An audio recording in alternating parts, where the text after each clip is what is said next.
I've had a few students recently ask for some, I'll say, motivational tips as they head into the new year with their horse and being able to accomplish,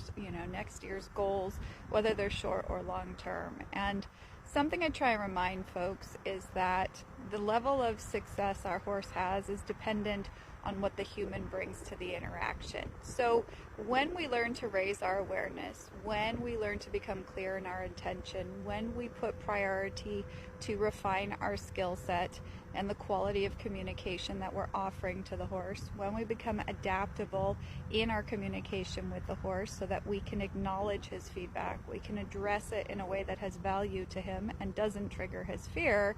learning is possible and retention is possible. And these type of interactions is what builds a horse's skill set to be able to experience new scenarios or unfamiliar situations or add more to what is already being asked of him without it becoming big and dramatic and exciting stories and so on. So remember, we need to start with awareness of ourselves. We need to recognize when we are in a rush, when we are hurried, when we are distracted, if we are stressed, if our emotions were triggered way before we were ever near a horse. And if we can't find a place of neutrality, then we cannot have unrealistic expectations of how our horse will respond or should respond to us.